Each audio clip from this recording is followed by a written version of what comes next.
আসসালামু আলাইকুম। আজকে আমি সুজি দিয়ে দারুণ মজার একটা রেসিপি বানিয়ে দেখাবো। এই রেসিপি খুবই ঝটপট বানিয়ে নেওয়া যায়, খেতে কিন্তু অনেক মজার হয়, বানানো খুবই সোজা। আশা করি ভালো লাগবে, তাহলে চলুন দেখে নিই। প্রথমে চুলায় প্যানে নিয়ে নিচ্ছি 1 টেবিল চামচ ঘি। ঘি মেল্ট হয়ে গেলে এর মধ্যে দিয়ে দিচ্ছি সুজি 1 কাপ। চুলার আঁচ লো ফ্লেমে করে এখন নেড়েচেড়ে 5 মিনিট ভেজে নেব। হালকা আঁচে ভালো করে ভেজে নিতে হবে। ভাজা হয়ে গেলে দিয়ে দিচ্ছি স্বাদমতো লবণ, আর এখানে আমি 10 টাকা প্যাকেটের 1 প্যাকেট গুঁড়া দুধ দিয়ে দিচ্ছি। এখন নেড়েচেড়ে ভালো করে মিক্স করে নেব। তারপরে পানি দিয়ে দিচ্ছি 1 কাপ। পানি দিয়ে ভালো করে নেড়েচেড়ে নিতে হবে। আর দিয়ে দিচ্ছি চিনি 1/4 কাপ।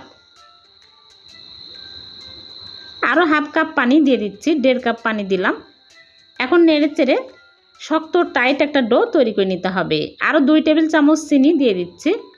চিনি আপনারা আপনাদের স্বাদ অনুযায়ী কমিয়ে বাড়িয়ে অ্যাড করে নেবেন।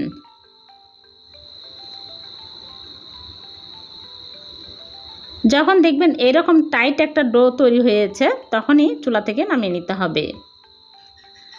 এখন আমি চুলা থেকে নামিয়ে একটা প্লেটে ঢেলে নিচ্ছি। ঠান্ডা হয়ে গেছে, এখন মথে নিব। আর এখানে আমি 1/4 কাপ ময়দা দিয়ে দিচ্ছি। আটা দিলেও হবে, ময়দা দিয়ে ভালো করে মথে নেব।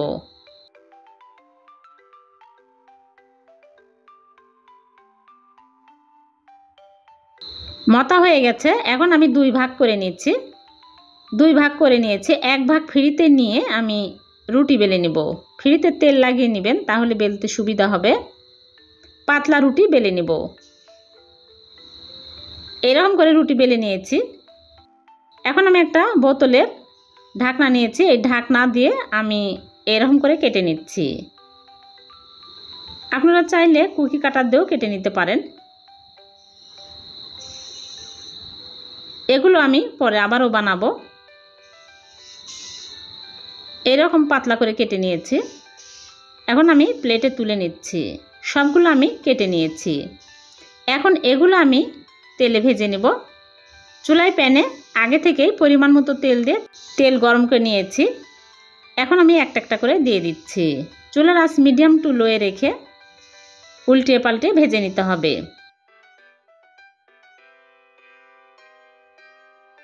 অনবরত উল্টে পাল্টে দিতে হবে, তাহলে 2 সাইডে সুন্দরভাবে ফুলবে। দেখুন সুন্দরভাবে ফুলছে সবগুলোই। এই নাস্তাগুলো বানাতে সময় লাগে না, খুবই তাড়াতাড়ি হয়ে যায়। এরকম কালার হলেই তুলে নিচ্ছি। সবগুলো আমি ভেজে তুলে নিয়েছি। দেখলেন তো কত সহজে হয়ে গেল। সবগুলো সুন্দরভাবে ফুলেছে আর মুসমুসে হয়েছে। আমি একটা ভেঙে দেখাচ্ছি কতটা মুসমুসে হয়েছে আর ফুলেছে। আপনারা বাসায় বানিয়ে খেয়ে দেখবেন, খুবই ভালো লাগে। এই নাস্তা ঝটপট বানিয়ে নেওয়া যায়। আশা করি ভালো লেগেছে। ভালো লাগলে লাইক দিবেন, ফ্রেন্ডস ফ্যামিলির সাথে শেয়ার করবেন। আর এরকম সহজ নতুন নতুন রেসিপি পেতে চ্যানেলটিকে সাবস্ক্রাইব করে রাখবেন। আবার দেখা হবে নতুন কোনো রেসিপিতে।